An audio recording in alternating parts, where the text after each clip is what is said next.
Good morning everyone. कैसे हैं आप लोग? उम्मीद करते हैं कि आप लोग स्वस्थ और सुरक्षित होंगे। पिछली वीडियो में हम लोगों ने ये जो टॉपिक शुरू किया था शिक्षण अधिगम के सिद्धांत, उसके अंतर्गत हम लोगों ने कुछ शिक्षण सिद्धांतों को पढ़ा था। अब जो बाकी बचे सिद्धांत हैं उनके बारे में हम लोग चर्चा करेंगे। तो चलिए शुरू करते हैं। जो अगला जो शिक्षण का सिद्धांत है वो सिद्धांत है प्रिंसिपल ऑफ सिलेक्शन, यानी चयन का सिद्धांत। चयन का सिद्धांत ये कहता है कि हमें शिक्षण कार्य करते समय हमें विषय सामग्री का चयन करना चाहिए, उचित शिक्षण विधियों का चयन करना चाहिए। चयन करना क्यों आवश्यक है? जैसे कि आप जानते हो, जैसे आप सब लोग इतिहास शिक्षण के छात्र हैं तो आपने इतिहास पढ़ा ही है। तो जब आप प्राथमिक कक्षाओं में रहे होंगे तो बेशक टॉपिक वही रहते हैं, लेकिन उसकी विषय सामग्री थोड़ा संकुचित होती है। जैसे जैसे अगली कक्षाओं में आप जाते हैं उसका रूप बड़ा होता जाता है, और जब आप उसी विषय में आप पीजी वगैरह करते हैं तो आप ये देखते हो कि उसका जो रूप होता है वो बहुत बृहद हो जाता है, यानी उसकी सामग्री बहुत ज़्यादा बढ़ जाती है। अब बात ये है कि ये कैसे होता है। मतलब प्राथमिक कक्षाओं में इतिहास विषय जब पढ़ाया जाता है तो उसका रूप बहुत संकुचित होता है, और जब पोस्ट ग्रेजुएशन में वही सब्जेक्ट पढ़ाया जाता है तो उसका रूप बहुत विस्तृत होता है। तो यहाँ पर ये चयन का सिद्धांत आता है। जैसे कि आप अपनी कक्षा में हिस्ट्री पढ़ाने जब जाएंगे तो जैसे आप मान लीजिए कि कक्षा 6 में आप इतिहास पढ़ा रहे हैं, और इतिहास पढ़ा रहे हैं, मान लीजिए मुग़ल काल आप पढ़ा रहे हो, तो उसमें बेशक आप चूँकि पीजी करके आए हैं हिस्ट्री में तो आपको बहुत सारा ज्ञान है उस बारे में, लेकिन जाहिर सी बात है वो आप जितना आपको ज्ञान है वो आप कक्षा 6 की कक्षा में उसको आप नहीं देंगे। आप बच्चों के मानसिक स्तर के अनुरूप कैसी उनकी समझ है और कितना उनका मानसिक स्तर है, इसके आधार पर आप विषय सामग्री का चयन करेंगे। ऐसा नहीं है कि आप परास्नातक स्तर की विषय सामग्री कक्षा 6 में आप प्रस्तुत करने लगेंगे। तो यहाँ पर चयन के सिद्धांत के अंतर्गत ये आता है कि हमें विषय सामग्री का चयन कर लेना चाहिए। जब हम विषय सामग्री का चयन कर लेते हैं तो उसके बाद उस विषय सामग्री को प्रभावशाली ढंग से कैसे छात्रों तक पहुंचाया जाए, इसके लिए हम शिक्षण विधियों का भी चयन करते हैं। जैसे कि आप जानते हो कि शिक्षण विधियों के चयन के बाद एक और महत्वपूर्ण बात ध्यान रखनी है आप सबको, कि जैसे प्राथमिक कक्षा के जो छात्र होते हैं वो अमूर्त ढंग से सीखने में उन्हें समस्या आती है। इसके लिए हम क्या करते हैं? इसके लिए हम विभिन्न तरह की सहायक सामग्रियों का निर्माण करते हैं। जब सहायक सामग्री का हम निर्माण करते हैं तो वही कठिन विषय सामग्री छात्रों को आसानी से समझ में आ जाती है। जैसे इसमें हम विभिन्न तरह के चार्ट्स का, मॉडल्स का, रियल ऑब्जेक्ट्स का प्रयोग करते हैं।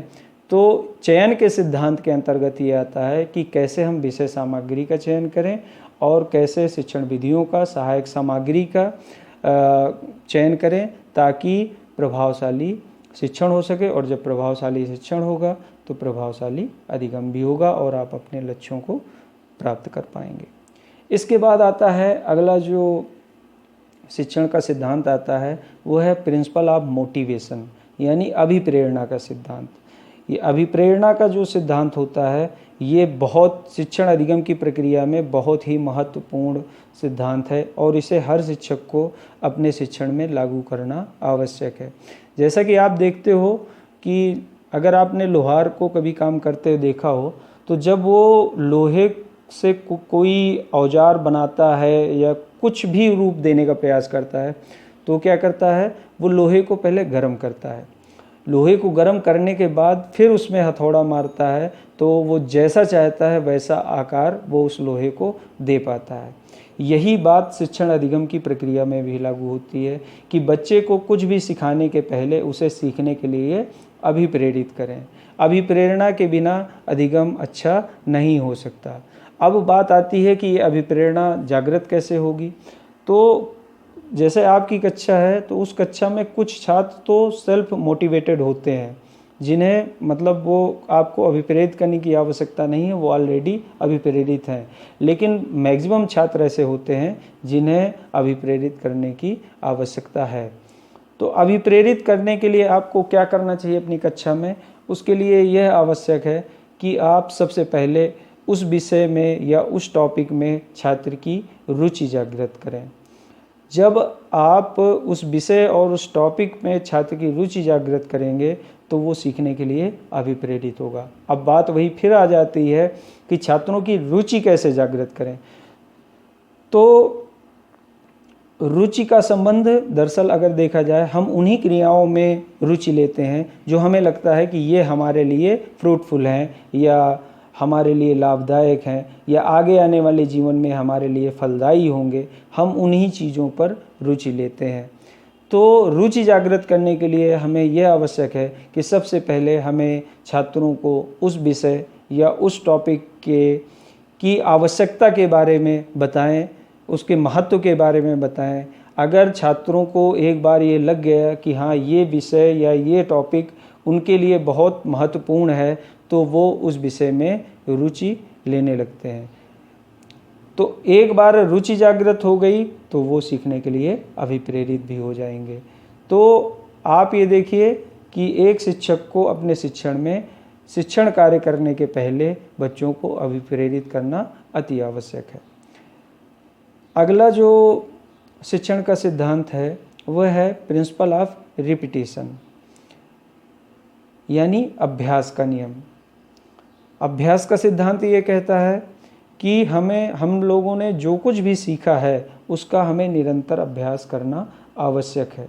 अगर हम सीखी हुई विषय वस्तु को निरंतर अभ्यास नहीं करेंगे तो वो कुछ समय बाद वो भूल जाएगा। इसके लिए शिक्षक को यह आवश्यक है कि जो भी वो पाठ पढ़ाए उसका निरंतर अभ्यास करना आवश्यक है। और इसके लिए वो वैसे जब वो पाठ योजना का निर्माण करता है तो उसमें वो प्रीवियस नॉलेज जांचता है। उस विषय से संबंधित प्रीवियस नॉलेज जांचने के लिए वो प्रश्न पूछता है या पुनरावृत्ति प्रश्न पूछता है, जिससे ये पता चलता है कि हाँ बच्चों ने जो सीखा है उन्हें याद है। तो एक शिक्षक को ये भी हमेशा याद रखने की आवश्यकता है कि एक बार विषय पढ़ा देने से भर काम नहीं चलेगा, बल्कि उस विषय या उस टॉपिक का अभ्यास कराना भी आवश्यक है। अगर वो इसका अभ्यास नहीं कराएगा तो वो विषय वस्तु कुछ दिन बाद छात्रों को भूल जाएगी। तो आप लोग अपने शिक्षण में इस बात का भी ध्यान रखेंगे। फिर इसके बाद अगला जो शिक्षण का सिद्धांत आता है वह है प्रिंसिपल ऑफ रेडीनेस, यानी तत्परता का सिद्धांत। तत्परता का सिद्धांत ये है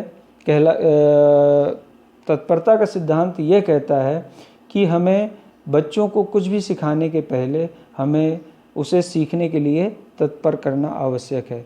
बात वहीं फिर आ जाती है जो अभी हमने पूर्व में पढ़ा अभिप्रेरणा का सिद्धांत, उसमें भी यही बात थी, इसमें भी यही बात है। सीखने के लिए तत्परता, यानी जब हम बच्चे को चाहते हैं कि वो पूरा रूप से तत्पर हो के वो सीखे, यानी पूरी उसकी ज्ञानेंद्रियां और कर्मेंद्रियां एक ही जगह स्थित हों, यानी शिक्षक की बात पर स्थित हों, तो इसके लिए आवश्यक है कि उसके लिए आपको कुछ प्रयास करने पड़ेंगे।